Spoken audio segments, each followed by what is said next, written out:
کتابت کے شہ سوار سنیت کے لمبردار حضرت علامہ مولانا کبیر احمد رضوی حنفی صاحب کے نام سے جانتی ہے۔ دوستو، بات چھوٹی سی ہو تو تفسیر میں صدیاں لگ جائیں، بات چھوٹی سی ہو تو تفسیر میں صدیاں لگ جائیں۔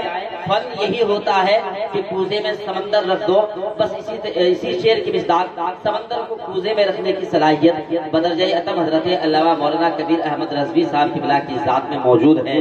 میں چاہتا ہوں اگر ان کی تقریر کو سننا چاہتے ہیں تو اپنی محبت کا اظہار کریں۔ میں یہ نہیں کہوں گا کہ ہاتھ اٹھائیے، پیر اٹھائیے، بس اپنی محبت کا اظہار کیجیے۔ نعرہ تکبیر، نعرہ رسالت، مسلک اعلیٰ حضرت، تعلیمات اعلیٰ حضرت، سرزمین راجا گاؤں، اس خیال کے ساتھ کہ میر تیرے ہونٹوں پہ زمانے کی برائی کیسی، میر تیرے ہونٹوں پہ زمانے کی برائی کیسی، ایک قطرے کی سمندر سے لڑائی کیسی، اور اپنی بگڑی ہوئی اولادوں پہ رونے والے خود ذرا سوچو کھلائی کی کمائی کیسی۔ مائک پر حضرت مولانا کبیر احمد صاحب قبلہ رضوی حنفی خطیب و امام حملہ آمبڑ۔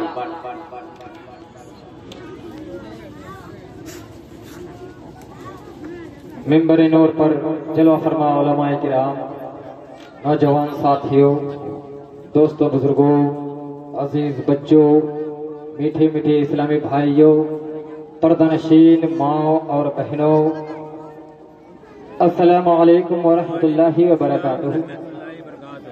حضرات،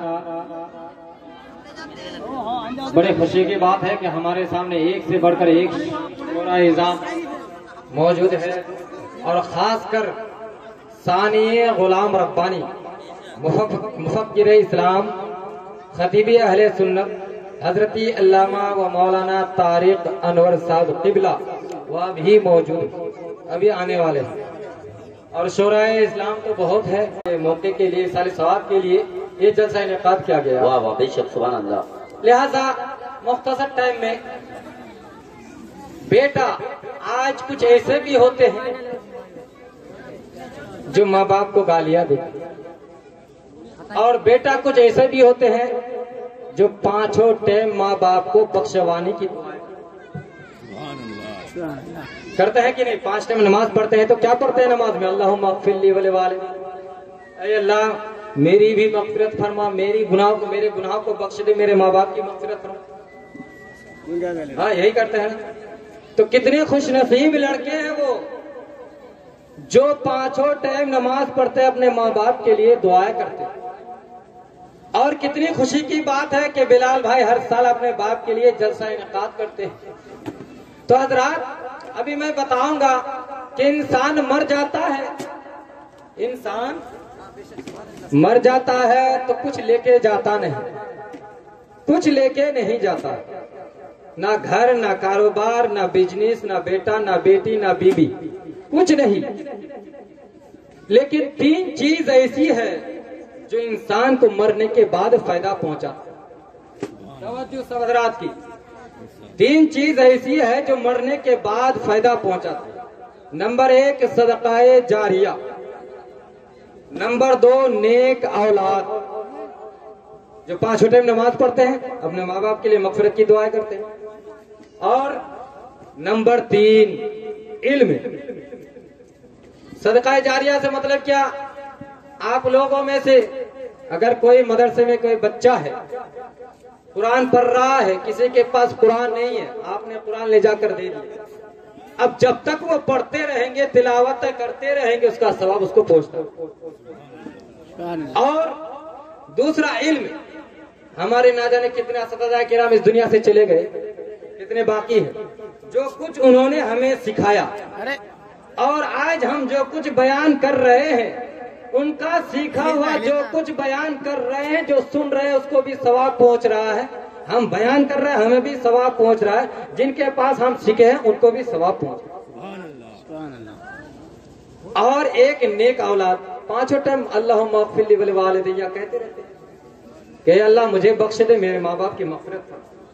تو میرے دوستوں، بزرگوں، میں نے کون سی آیت اپنی تقریر کا عنوان بنایا ہے کہ قد جاءکم من اللہ نور و کتاب مبین۔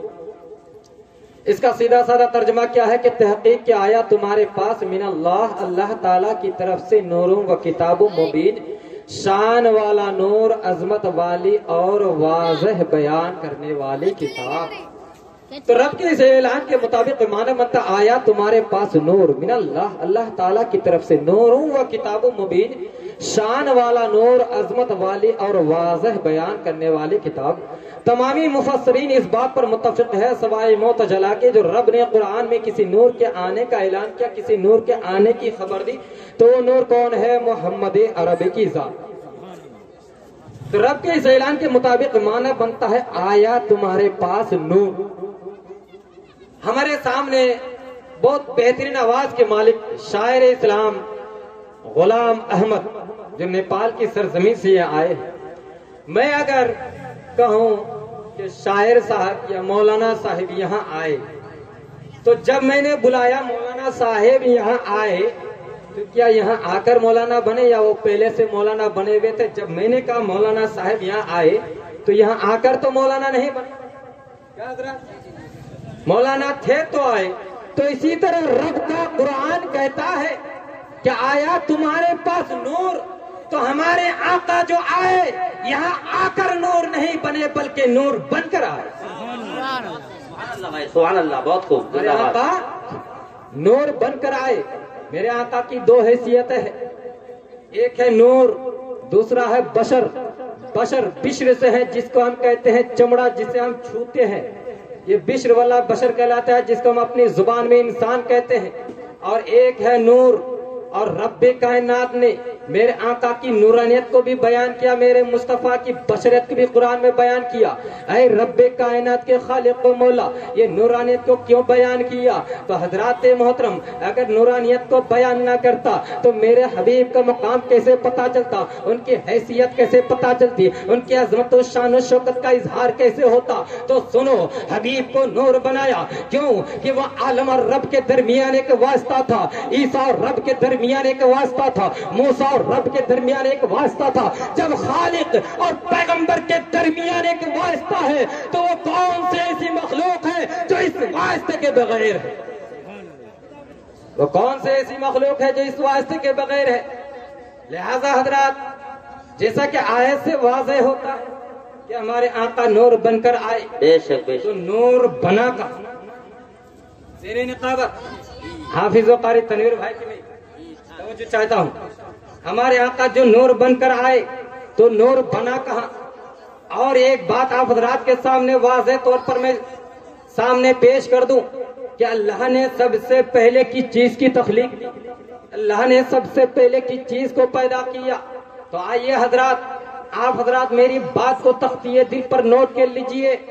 حضرت جابر بن عبداللہ حضور نبی اکرم صلی اللہ تعالی علیہ وسلم کی خدمت عالیہ میں حاضر ہوتے ہیں اور عرض کرتے ہیں، آقا اخبرنی عن اول شیء خلقہ اللہ تعالی، یا رسول اللہ صلی اللہ تعالی علیہ وسلم، آپ مجھے اس چیز کے بارے میں بتلا دیجئے جس کو اللہ تعالی نے سب سے پہلے پیدا فرمایا۔ سوال کرنے والا کون ہے؟ توجہ حضرات، بہت اچھا جملہ ہے ماشاءاللہ۔ سوال کرنے والا کون ہے؟ رب کے رسول کا غلام۔